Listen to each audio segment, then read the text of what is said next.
Okay, let me just make sure my Pianopto is recording. Okay.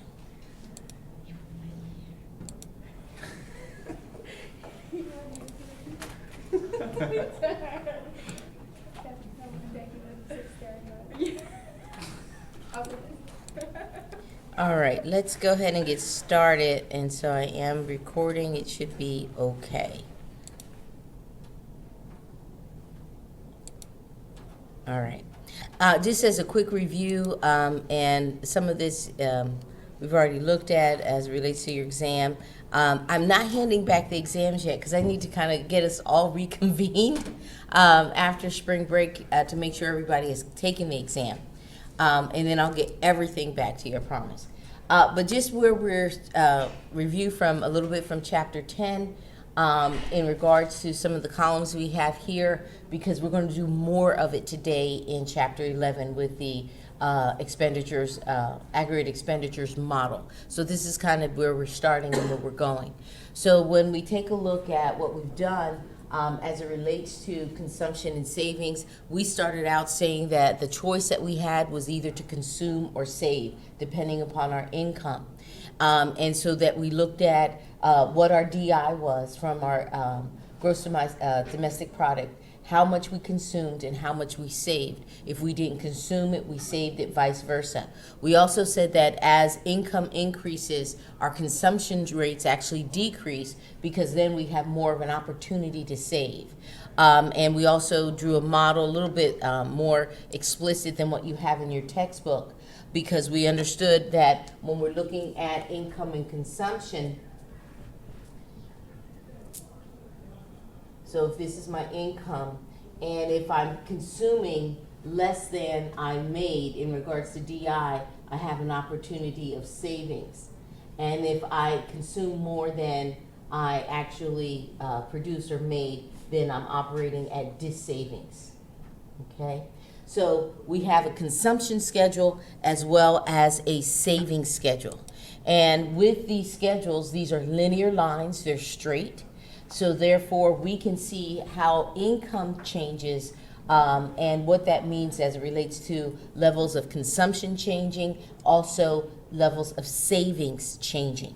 So when we looked at the columns 4 and 5, we looked at the average propensity or likelihood that we will consume, or the average propensity that we would save at different levels of income.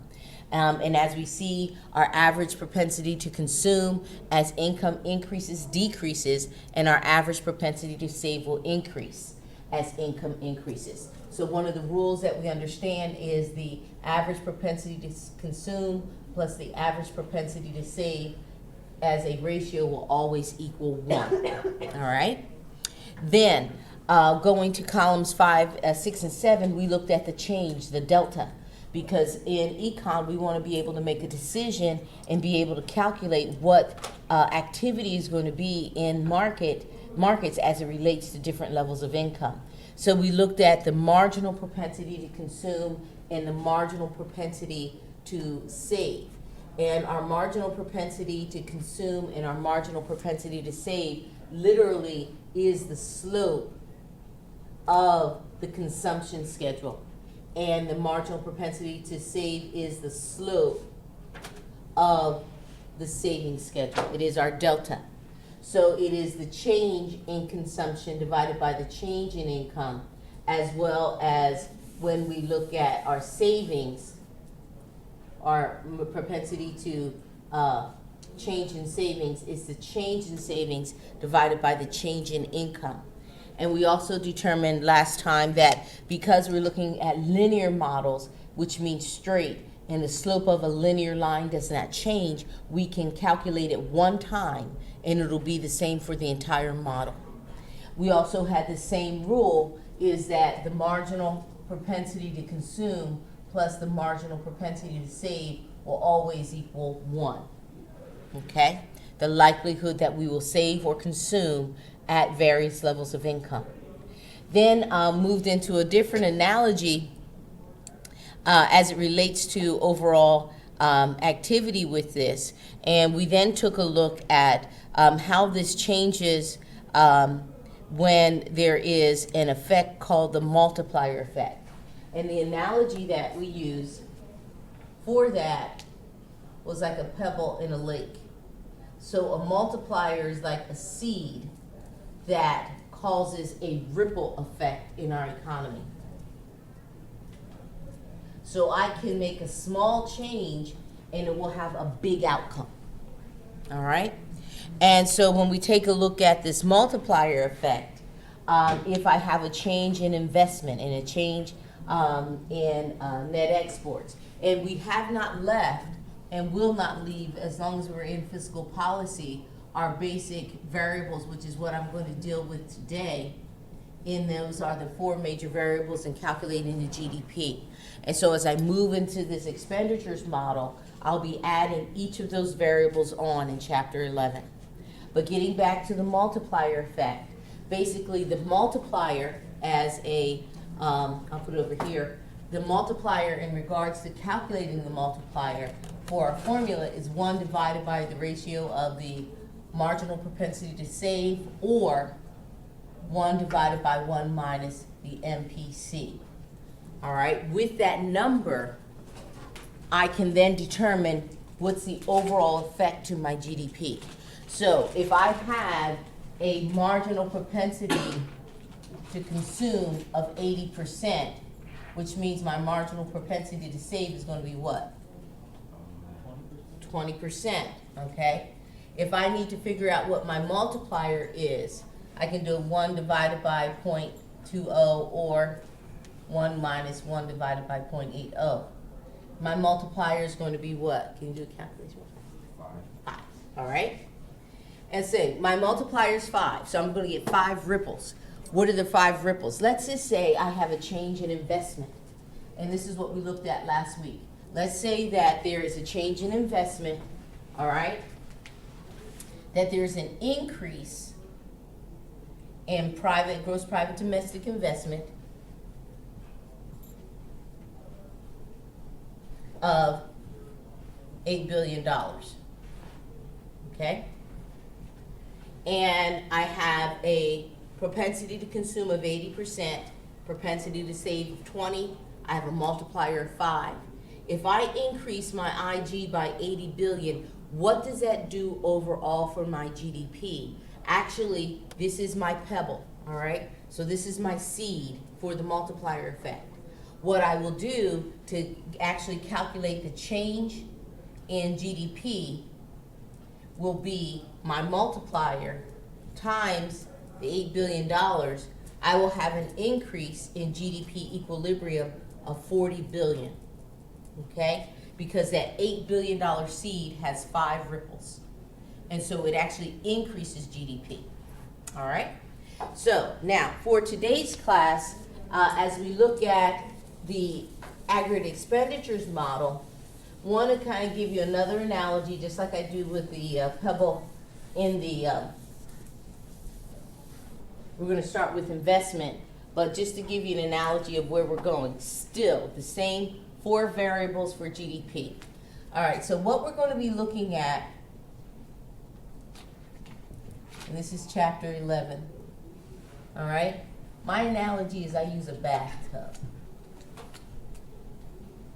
okay? So here we go. This is going to be an old-time bathtub. So here's my spout with the water coming in. This is going to be a bathtub with the crawl feet, you know, real big old porcelain bathtub. Okay? I lost all my colors. So here's what we're going to be working on today. Oh, all I have is black. Golly. All right. We are going to have a water level, and this is going to be our GDP equilibrium. Okay? Now, that's our bathtub. We have a water level. In our economy, just as it relating to our variables, remember I said I'm not moving from that. There are going to be certain things or activities which are injections into our economy. that will increase GDP. There are other things that are going to be leakages that will decrease the GDP equilibrium. Okay, is this too high? I'll bring this down. Okay? So, but we're all trying to determine what does this mean to GDP. Okay? So in your textbook, so you know where I'm going, and again, we're going to do some problems today. I always like to use the analogy, but if you want to turn to page 253, this is what I'm looking at, leakages and injections. So things that are injections into our economy are things like gross private domestic investment, all right? Exports, that X means just for exports, because that's a good thing when we export items from our economy, and then government purchases, all right? They will increase the border level of our GDP. The areas that will decrease GDP equilibrium are areas like savings, and this is after taxes, that's why it has a subscript of A, savings, okay? And why savings is a leakage? Somebody tell me, why do you think savings is a leakage? Why is savings a leakage to productivity? Because it's money not being put into the economy. Yes, right, exactly. Because remember, the GDP is the sum total of goods and services that are produced. And if money is saved, it's actually taking it out of the system. It's not really being used for the productivity of producing goods and services. So savings after taxes. The M is imports. All right, so the difference between exports and imports. And then our final leakage, of course, is taxes. All right? Question. Yes. You know how you said savings is not really being used back in the economy? Mm-hmm. What about banks? Like, you know, when you have your money in the banks, they like spread it around and like give, like if you need a loan and stuff like that, other people could use it and that sort of But stuff. those are actual investments. They're investing, and it's different than when we get to financial institutions and banking. I'll explain, because that is the number one tool on how banks make money. Is they take a portion. They can't take it all, but they take a portion of your investment and they invest, or of your deposits, and they invest and they make money with your money. Okay, so they get a return on their investment. But that is the number one tool of the Federal Reserve, and that is securities markets. So we will get to that, okay? So, but when I'm looking at savings after taxes, I'm just looking at just basic savings, okay? So this is where we're at. So I kind of give students a picture before we go to the big chart. What was T, taxes? Taxes, T was taxes. We know taxes are bad, right? Okay, so I already gave you some notes on the multiplier effect, and we understand that ripple, right? We understand it could also be if there is a decrease, all right? So if there's a decrease in investment by $8 billion, that's going to be what? If this becomes a decrease, multiplier happens of $8 billion, that becomes negative, right? And if that becomes negative, that's been then a $4 billion decrease in GDP equilibrium. Okay? It can go either way. All right, so that's a little bit on chapter 10, just as a review. Let's go ahead to chapter 11.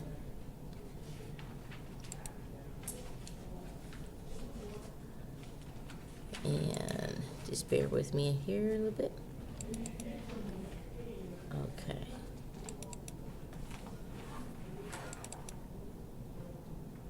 I hear people teaching. All right. Remember I said when it came to macroeconomics is that we deal with the big. Micro deals with more firms and things, but we deal with the big stuff in our economy. All right? So when I look at, and this, I'm going to start here because I have your last word in chapter 11. Please read. That's the father of macroeconomics, John Maynard Keynes, and I'll refer to his theory on employment, interest, and money. because as the father of macroeconomics, after the Great Depression, or because with the Great Depression and unemployment being so high, his theory kind of changed the landscape. So he's looked at upon as kind of a guru.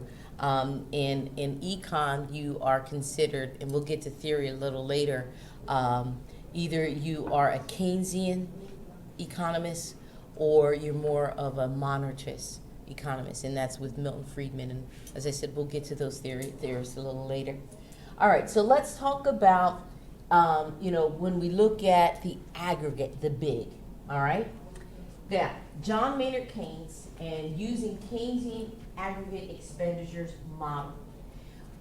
The reason why he is known as the father of macroeconomics is because of his position on looking at the demand side of the market. I need to kind of give you a little bit of a history here, and I've used this before. So we know in 1776, our economy was based upon what? Agriculture, right? We know that, right?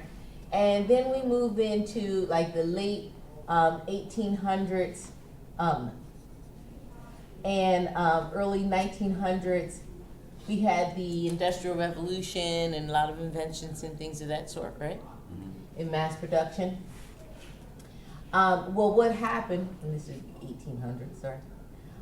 What happened, then we had basically, 1929, 1930 with, the major fall in our economy. Keynesian theory is 1936, all right? But what his theory basically proposed is a view where we had more focus on the demand side of the market. When we take a look at from here on, especially in the 1800s and early 1900s, we were under a philosophy of classical economics where supply creates its own demand, all right?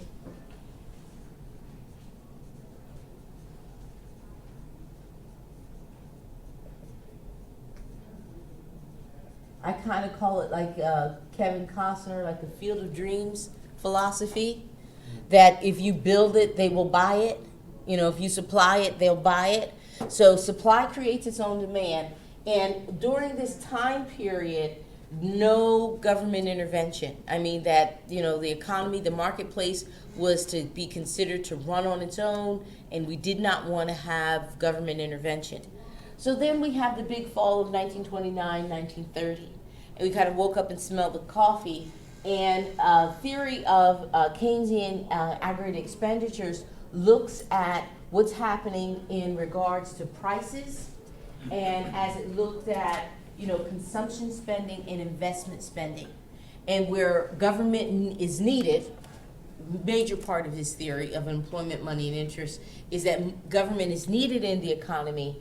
And that as we look at what's happening in our economy and looking at, again, we'll start with I'll define a closed economy first, looking at what's happening with prices, what's happening on the demand side of the market, all right?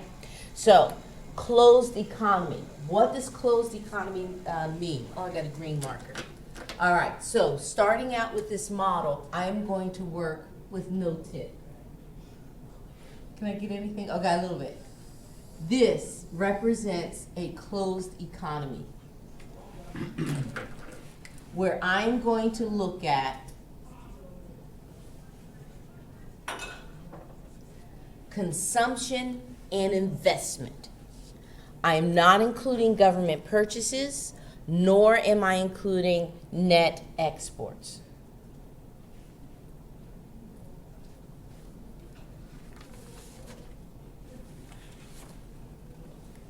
So let's look at, we understand what consumption is, right? Durable, non-durable goods and services, right? Now let's kind of look at investment. So in your textbook, you can follow along with this model as we look at investment, and then we'll move on with the other variables. So let's look at page at 241, and this is what I'm bringing up here on the screen, page 241. Now, remember our basic, and this is real basic because you guys are so familiar with this. We have quantity, we have price, we have simple demand and supply, right? And we have our equilibrium, quantity and price, correct? Now, that's basic. Following kind of suit with what we're looking at the demand side of the market. We said on the demand side of the market that as prices decrease, the quantity demanded increases, right? So we have two variables moving in the opposite direction. We have an inverse relationship. So demand is to the dirt. Let's take a look at this investment demand curve because I want to talk about the axes, all right? So on the bottom, on our horizontal area, we're looking at the amount of investment into our economy, because remember, this is one of our main variables, gross private domestic investment. How much investment is going into our economy? Then we're looking at the real interest rates and basically interest rates. Now, this is how I explain this R and I. How many of you have credit cards? Okay. Does anybody have more than one credit card? All right. If you have, if you have two credit cards, we are basically looking at you use the one that has the lower interest rate more, right? Because you don't want to pay more for your money. So our R is looking at our return on our investment, our ROI, and you guys have had accounting, so you know what that means, right? And then we're also just basically looking at interest rates. That's what these stand for. So if I have a choice between two credit cards, I'm going to use the credit card that has the lower interest rate because I don't want to pay more, just like to a bank. I don't want to pay more to a bank for the use of their money. I want to get as much return on my investment as possible. So what we're saying with this model with investment demand is that as these interest rates drop, guess what? I will invest more. Because if I can get a return on investment with a card that I only have to pay 3% interest versus a card that I have to pay 18% interest, which card am I going to use? The one with the lower interest rate. So as interest rates decrease, investment will increase. So this is not just simple demand, but this is investment demand. This is what the ID stands for. So I'm looking at my return on my investment and my actual interest rate. It makes sense because what did we say IG is anyway? What is gross private domestic investment? What does it stand for? Productivity. It's part of productivity, but what is it? We know what consumption is, kind of know what government purchases is. We know what net exports are, the difference between our exports and our imports. What is investment? Isn't it your net investment plus your depreciation? But what is investment? What is an economic investment? Like buying assets and then supplies. Okay, buying a brand new house, not one on the market. What else is investment into your economy? What is investment? Purchasing a new building for like your, Construction of a new building. yeah. What else is investment? Economic investment. Different than, pardon?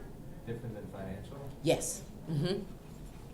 What is economic investment? Because that's what I'm looking at here. When you're investing in your economy. So we said new houses, new buildings. Buying stocks. No, secondary market. Secondary market. What else? Expanding your business? It can be in regards to inventories and expansion there. It is also things when you look at economic investment. If we look at Monroe County, it's on the private side, but what is the new place called? The new water park? Kalahari? Yes, that's an investment.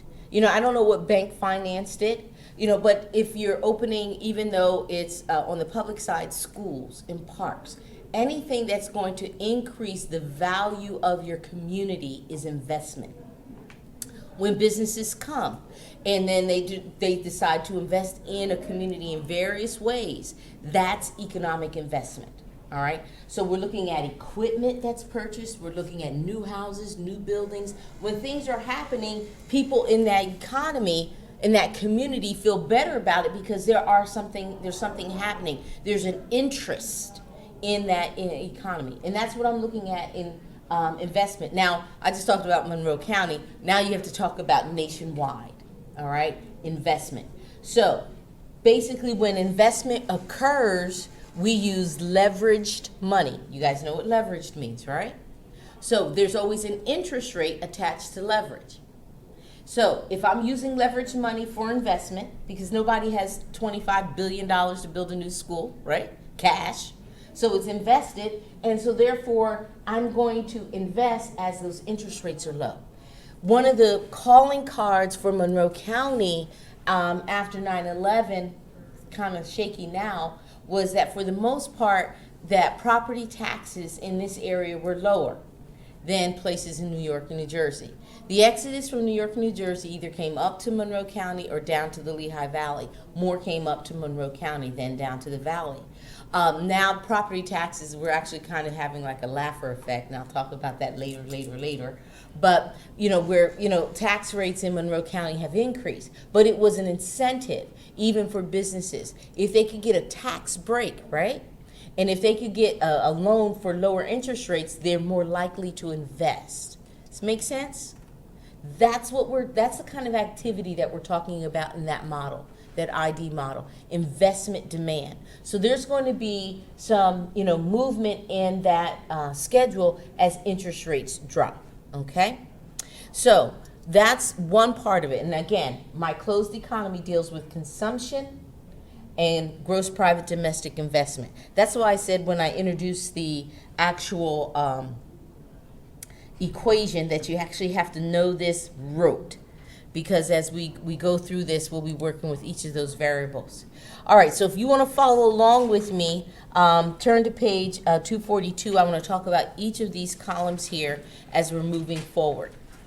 All right? Now, John Maynard Keynes' theory on employment, money, and interest. The first variable I'm looking at here is employment. So I'm looking at how levels of employment vary with the DI of that economy as it relates to all the other variables that we're going to be looking at. So let's kind of walk through this a little bit. So I have possible levels of employment. My GDP equals my disposable income. We see that this is increasing as my employment is increasing. Obviously, that means people are working, right? I have consumption and I have savings. Now I've added my additional variable, and that is gross private domestic investment. So now on an aggregate expenditures model and table, I want to show you where we're going so that you'll understand. We're starting with the closed economy. So my GDP equals consumption. Now I'm adding investment. I will eventually add government purchases. I will add net exports, but your text flips as they add net exports, then government purchases. But what I will put this all together to be, and I'm kind of looking at column number 6, is I put this together as the aggregate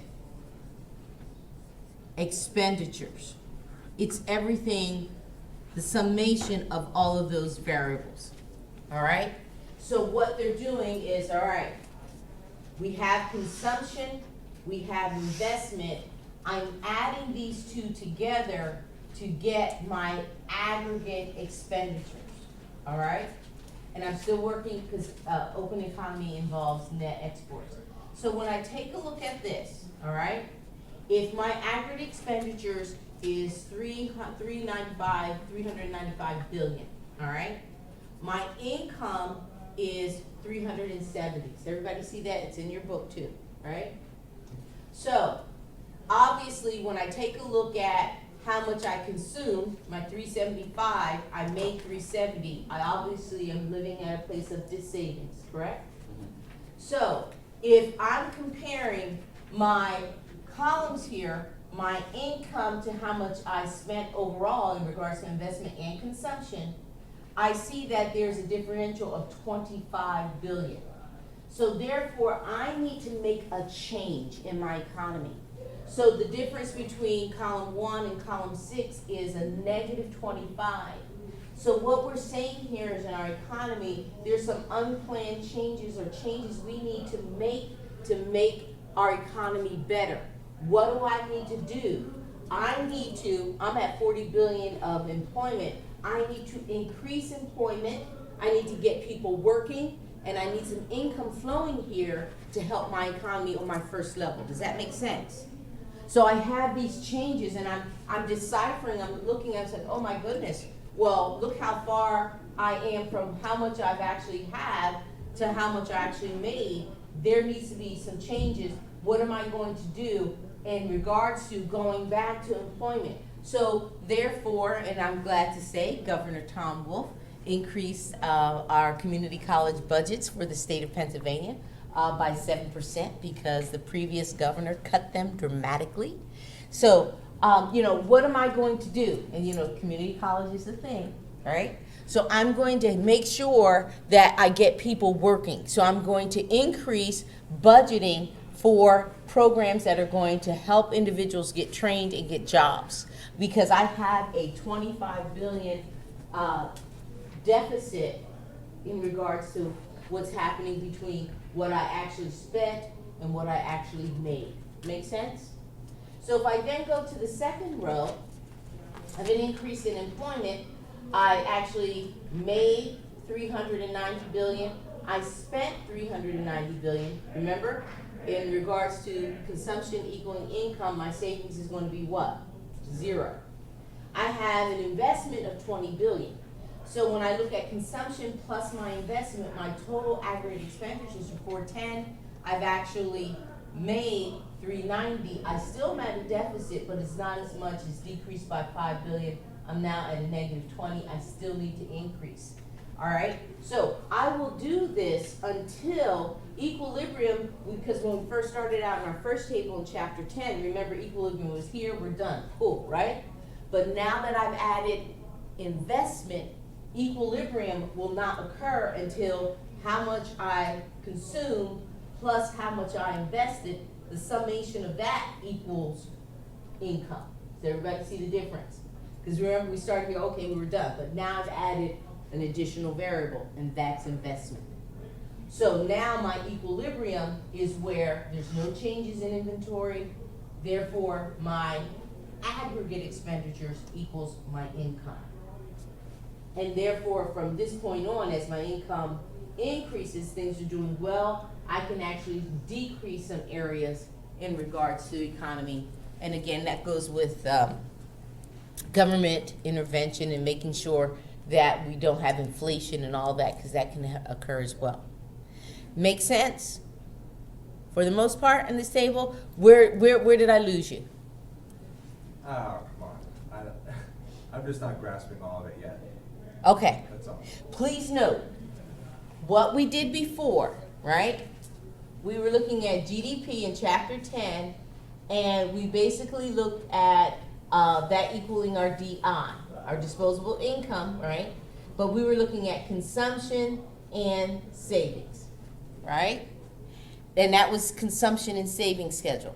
Now I have just basically moved to looking at my GDP equation, those 4 variables, right? So I'm not just looking at consumption, now I've added investment. Because we are spending, it's investment is spending. So I need to see how much I consumed, how much I invested. I will add on net exports, and I will add on government purchases. And that all together, the summation of that will be my aggregate expenditures, otherwise known as my AE. All right? If you haven't grasped it, let me move on. And as I add the next variable, we'll see. Okay? All right, so that is the table in 11.2. I tell you what, let's just do a problem first. Let's do a problem first, and then we'll come back and add more. All right, so let's go to the back of your chapter 11, and let's go ahead and complete number 1. Now let's read it, and you can work together. let's read this through. All right, now it's saying, assuming that the level of investment is 16 million. So right there, I know that my IG is 16 billion. Sorry about this, billion? 16 billion. And independent of the level of total output. Complete the following table. Determine the equilibrium levels of output and employment in a private closed economy. Then we'll calculate the MPC and MPS. So if you want to do this in your book or if you want to do it in your notes, it's up to you. I have levels of employment. I have my income, my GDP equaling my DI. I have consumption. And then I have savings. So I need to determine what my savings are. So can you guys go ahead and do that? So if my consumption is 240, first level, 240 billion, I consume 244, my savings has to be what? -4, right? Okay. Can you all complete the savings column? Yeah, isn't the consumption 244? 244. And so savings has to be -4 billion.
Okay, so if we look at our savings schedule, you guys should have -4, 0, 4, 8, 12, 16, 20, 24, and 28. Correct? All right. Now, I want you to open up, and you can kind of highlight this on page 245, because when we're taking a look at this basic model right here, page 245 talks about savings is going to equal your planned investment. And here's where we're looking at, because you don't save on accident, you plan to save. So in this, again, starting out with this model, this is not always going to be the case. And I say this tongue in cheek because this is where we're starting, but this is not where we're ending. So when we take a look at this in that first paragraph, under other features, we're looking at our consumption plus our investment equaling our GDP, which we have, right? But it also looks at savings and planned investment are equal. There are no unplanned changes in investment. So let's take a look at this, and we're still going to finish our problem. So we looked at our consumption and our investment. It equals our income, but at the same time, our savings is equal to our planned investments. Everybody see that? So therefore, we're at equilibrium. So now on the problem that you just did, what level of employment will we be at equilibrium where savings equals planned investment? What's going to be equilibrium according to that table? What level of employment? 45. Are you sure? Is savings equal to investment at that time? Our investment is 16 billion, remember? 65. 65. Does everybody see that? All right. So our savings is equal to our planned investment. Our consumption, our aggregate expenditures equals our consumption plus our DI. The summation of that equals our income. We are now at equilibrium. Okay? All right. So now that is our first step. Now let's move on a little bit more. And your textbook has a little graph here that kind of explains what we looked at. So we initially started, you know, we have our expenditures, we have our output, we have our income at 45 degrees. We had our C, right? Now what we've done is just added our IG to it. So the investment of 20 billion is literally our variable of IG. So where C was, it's actually got bumped up because we included the $20 billion of investment. So now GDP equals C plus IG. So my equilibrium point has moved. Does everybody see that? All I did was add my second variable in this GDP equation, and that was investment. Pause, pause, pause, pause. Did you explain the graph again? Sure. Initially, we had an equilibrium, all right, in regards to consumption and income was down here, right? But now we've added gross private domestic investment of $20 billion, all right? So my actual C schedule or aggregate expenditures now includes another variable, which would be investment. The investment is $20 billion, and that's why it shifted. And I will just tell you where we're going. It'll be C plus IG plus NX. That'll shift it more. It'll be C plus IG plus XN plus G. It'll shift it each more with each variable, all right? And each variable will add to our aggregate expenditures. The summation of that is called our AE. Okay, so each variable, all right? So calculating the GDP under expenditures approach is cake, right?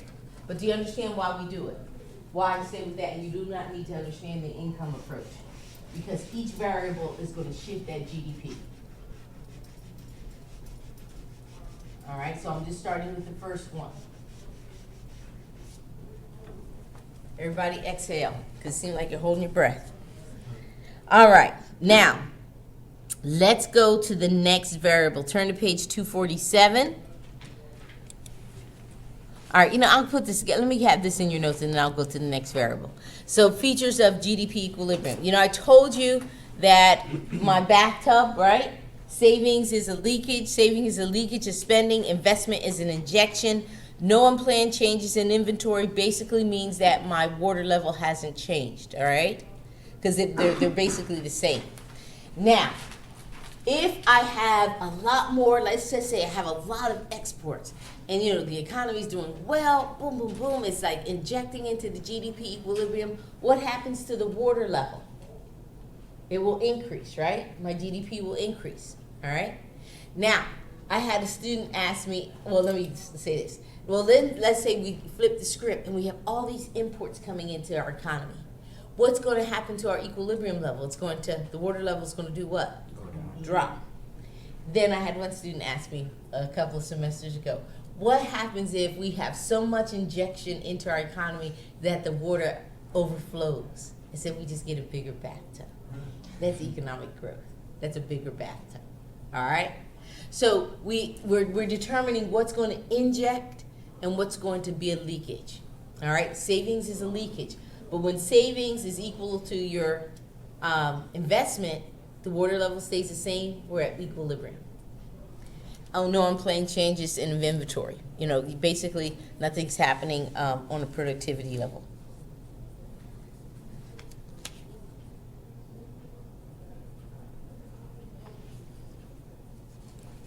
All right.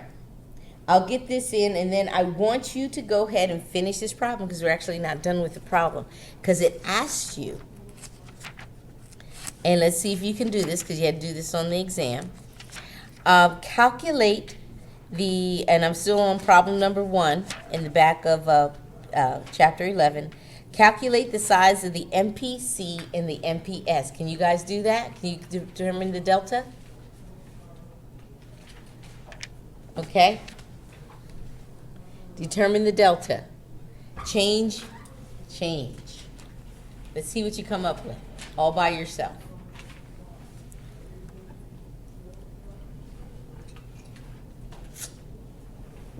have your chart there. Or-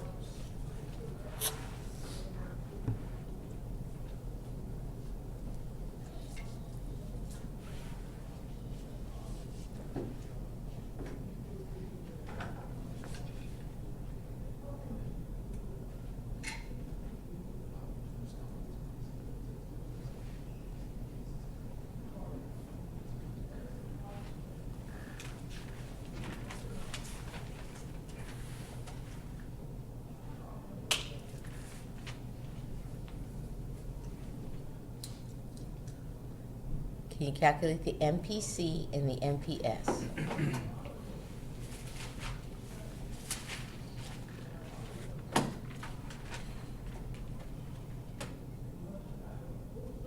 Okay, remember the MPC, I thought I had it up here, maybe, you remember your MPC is the change in consumption divided by the change in income. Your MPS is your change in savings, your delta of your savings divided by your delta of your income. And if you do one, you can do the other, right? Because the MPC plus the MPS will always equal 1. How'd you know which two numbers to use? Because it's all inclusive of 6 So you got this? You cool? You got, well, Brianna's sitting right there. She doesn't have cooties. I'm here. You got this? Dan, you okay? Okay. Yes. So MPC is they have to equal 1, right? Well, the MPC plus the MPS will equal 1. But the MPS, or the MPC, change in consumption divided by change in income. Right from your MPC chart. plus MPS is equal to 1. Right. So 1 minus MPC is MPS. Yes. So calculate one and you can get the other. Love econ, right? So Econ go, econ go. yeah, MPC is I was weird like that. I was nerdy like that. I love this stuff. This is like my freshman year in college. show me the chart. yeah, The slope of the consumption schedule. Hi, Jackie. is consumption divided by income. So you look how much You is just did a steady number? well, you look how much is increasing by in this case. Okay, what do we get for the MPC? 0.3. Yes, 80%. Where'd you get 8.3? All right, let's just take a look, okay? Let's take the paper out. All right, so I'm looking at my consumption schedule. I'm looking at my income and my savings. All right, so let's do my, my DI, and I'll do my consumption. I'll do my savings. All right. So 2 levels. Let's see. We have 240, 244, -4. We have 260, 260, and 0. All right? That's all you needed to calculate this. So it's the change in consumption, my Y2 minus my Y1, divided by my X2 minus my X1. So 260 minus 244 divided by 260 minus 240. Okay? All right, so we got 16 divided by 20, which is 80%.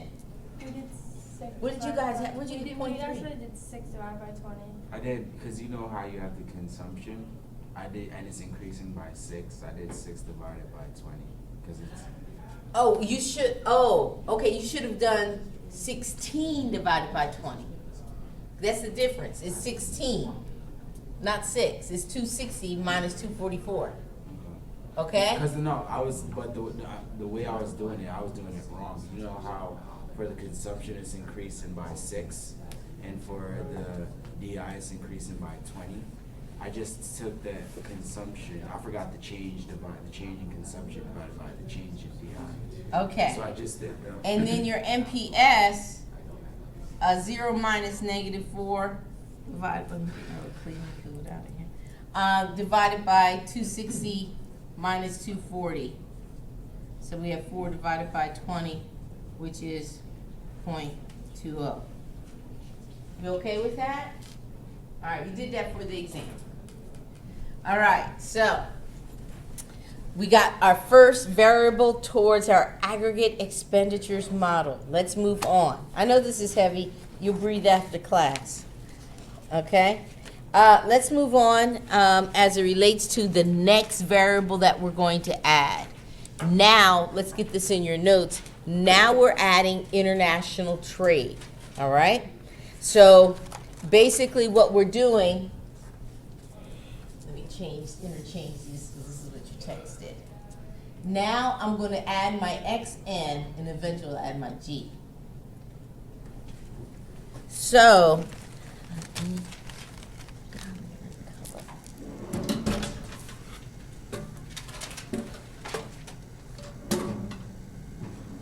all right, so basically now my GDP is going to equal my consumption plus my gross private domestic investment plus my net exports, and now it's going to be an open economy.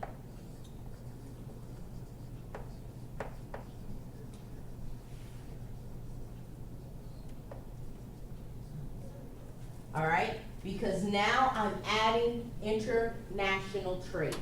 I go from a closed economy to global exchange, global international trade. So now I'm looking at my exports, my imports, and I'm looking at employment and income, of course subtracting my imports. And we understand, right, that our net exports can either be positive or negative. Positive or negative. If I export more than I import, it's going to be positive. If I import more than I export, it's going to be a negative number. Okay? So now I've added the third of my 4 variables.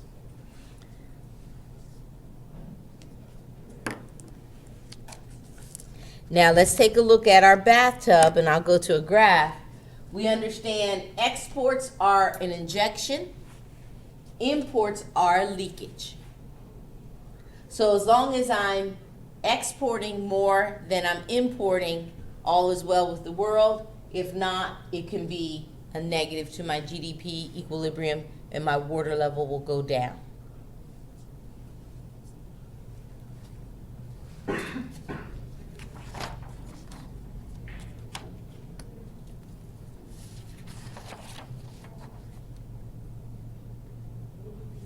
Okay, so let's put a picture to this, and then we'll do a problem.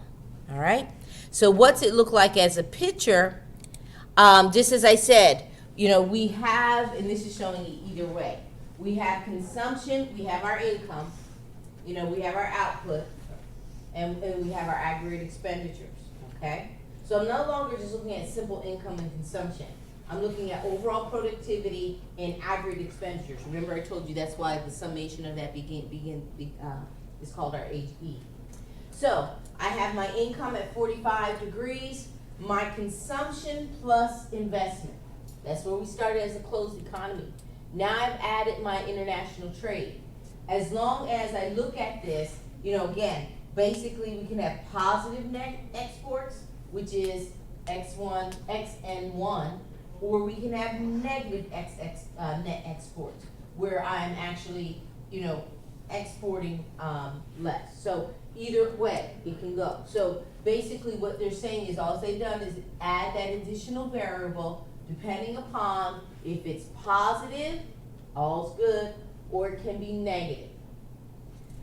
So that's what the picture looks like. Now let's take a look at what it means on a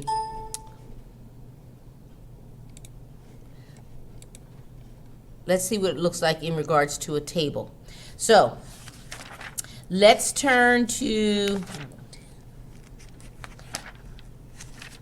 page 251. Page 251.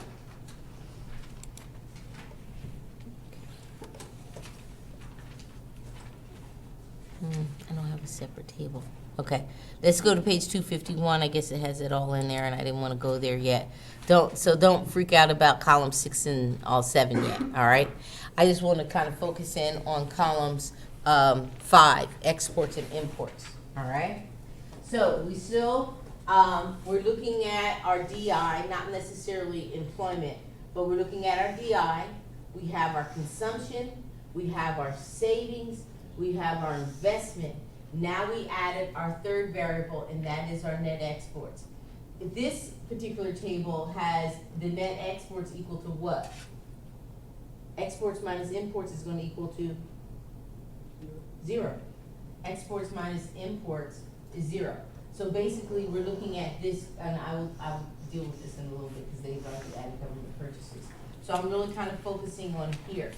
So we're going to actually start a problem, and then with our net exports, and then we'll work it through in regards to how that changes GDP. The major problem for this back of this chapter, which you'll have on Connect as well, is I'm not going to do 3. I'm going to jump right on down to problem number 5. All right. So let's turn to page 261 because that really deals with my net exports. All right. So number 5, data in columns 1 and 2 in the table below are for a closed economy. Right. All right, if I have a closed economy just with column 1 and column 2, what is going to be my equilibrium level? Where my income equals my expenditures. Where's equilibrium at that point? 400. Okay, does everybody see that? Where my income, my DI is 400 and my aggregate expenditures is 400, all right? Now, going to letter B, now open the economy to international trade by including exports and imports figures columns 3 and 4, fill in column 5, and you actually have to do that a couple of times. So now this is what I want you to do. First of all, let's determine our net exports. Exports minus imports on this particular table, our net exports is going to be what? -10. -10. So go ahead and complete that for the entire column.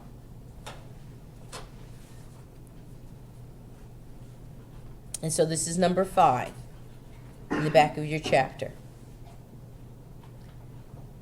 Net exports for all. For all of them, because 20 billion minus 30 billion is going to be -10 billion.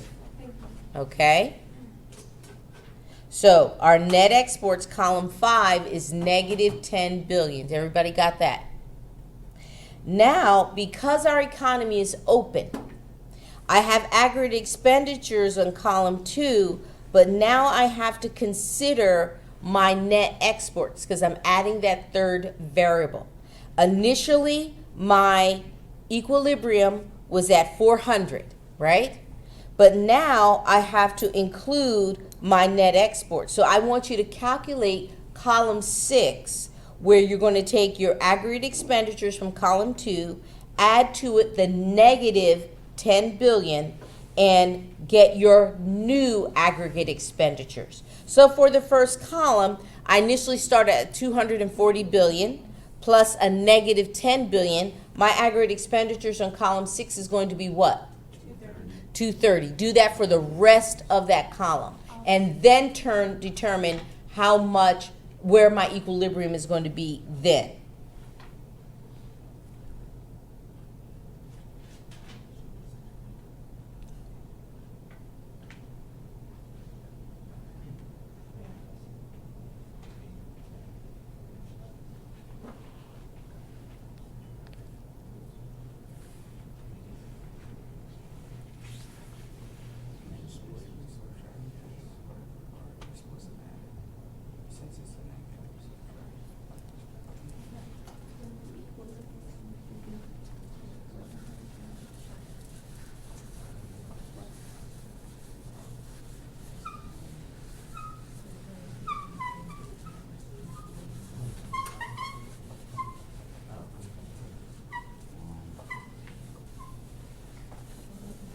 All right, so everybody have that column completed?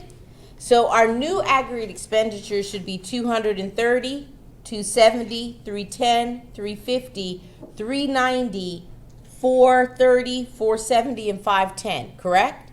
Now, what is going to be my new equilibrium level when I compare column 6 to column 1? Where is my level of equilibrium? 350. 350. Does everybody see that? Okay? All right. Bear with me. Just just 2 more minutes. I'll say 2. All right. All right. So let's move on here. We now completed our new equilibrium. Now let's say in letter C, given the original 20 billion level of exports, what will be the net exports if the imports were $10 billion greater at each level? So imports, rather than being 30 billion, are now 40 billion. Does everybody see that? All right. So if imports are 40 billion, recalculate your net export column, column 5. So it's going to be 20 minus 40. So my net exports is going to be what? Negative 20 billion. Does everybody see that? Now, if my net exports is negative 20 billion, recalculate column 6 and tell me what my aggregate expenditures are going to be and where my new equilibrium is going to be.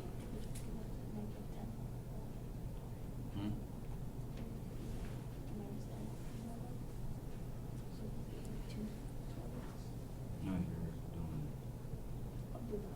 minus.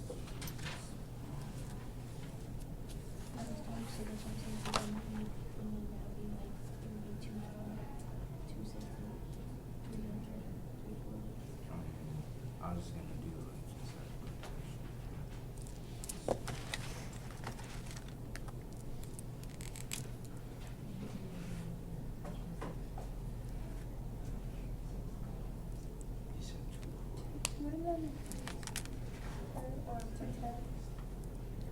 And determine my new equilibrium level.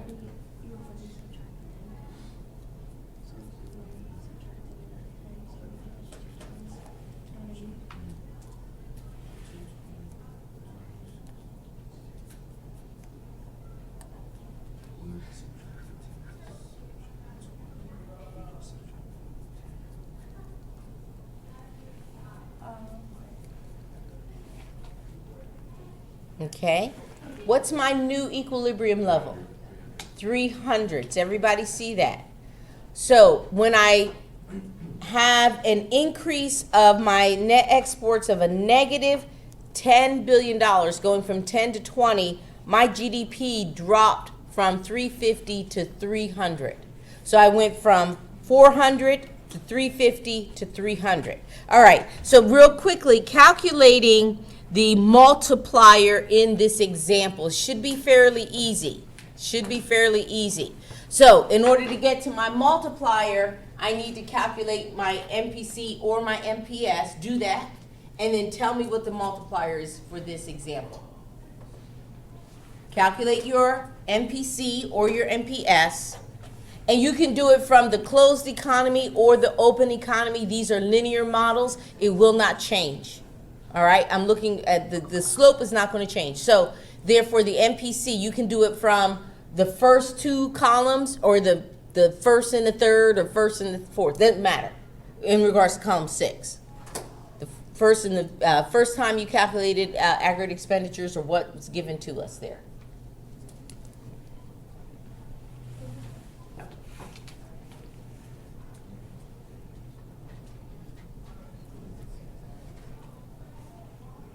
We have 200, 250. Was it a Y2? So 280 minus, no? Oh, I guess it is.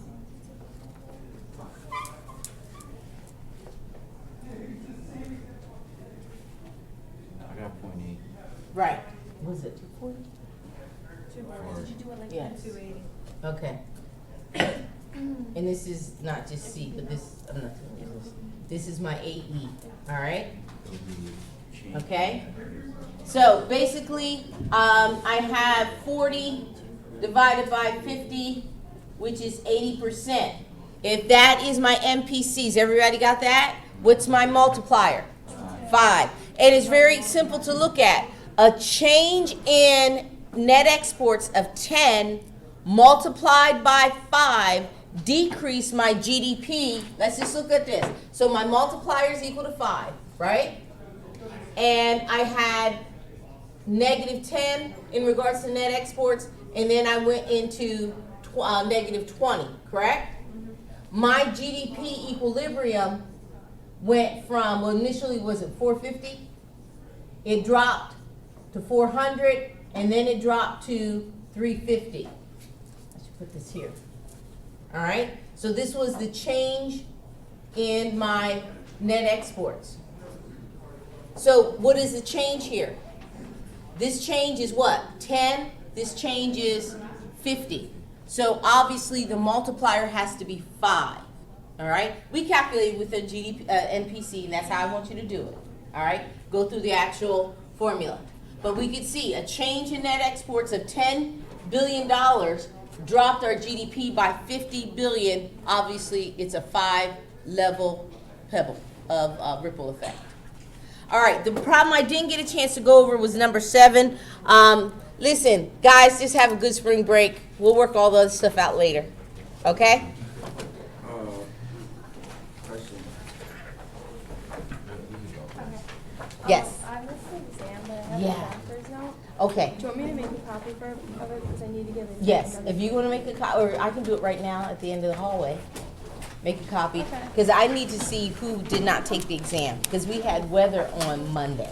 Yeah. And the campus didn't open till 9:30, so I have exams completed, but I don't know who was not able to complete Yeah. it. Your tail did a good job. Midterm reports unsatisfactory. Is there anything I could do besides go to the learning center and study harder?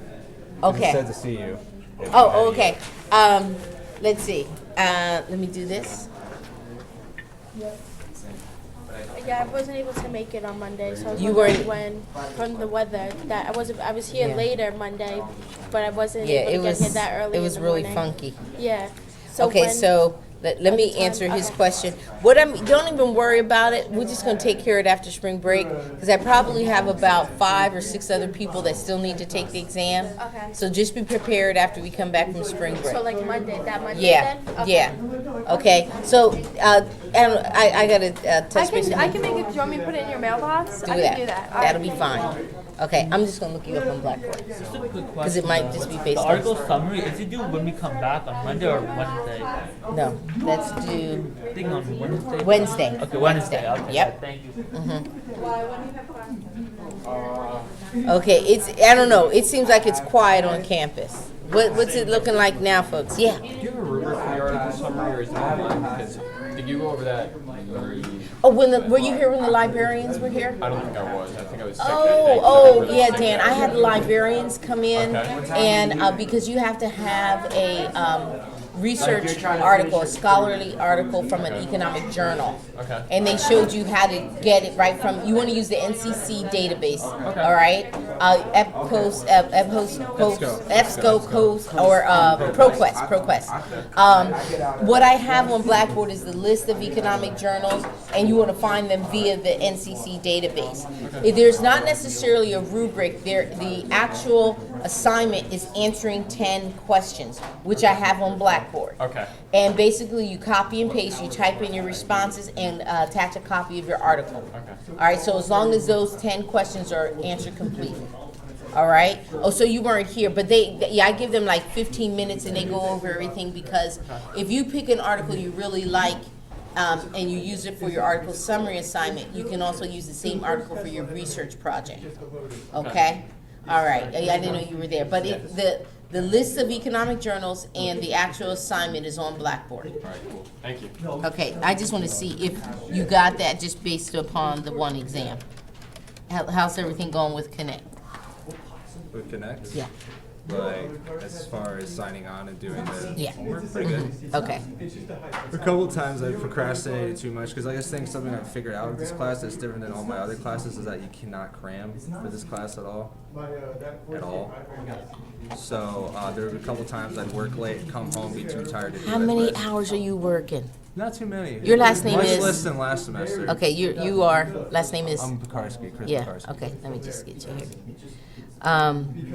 You can't. Let's see what's No, happening. You really can't. You can't. Oh, you did the State of the Union. Is this that one? Article 7? No, you don't know. This is just you. Okay, you're doing okay. Oh, you just missed a few there? Okay. It has to be the first exam. First exam was 54. That's what's doing it. Because your quizzes aren't even that bad. I'm looking at those now. I mean, I failed most of them. That's what's doing it. So at this point, is this, your exam, make sure you do your article summary report, Chris. But I know there's a research paper in this class. yeah, too. yeah, it's a research project. It's a paper and a presentation. Yeah, I mean, writing's my strong suit, but it's just pretty much like, I mean, if there's anything else I can do, just pretty much just go to the No, writing it's center and work harder. yeah, but yeah, we have 4 exams in this class. Right, including the final, right? Yeah, I have 4. I have a lot of exams in this class because the content is so deep. It takes a while to get your head around. It's very dense. It is very, very dense. Didn't I say that in the beginning? Yeah. I did.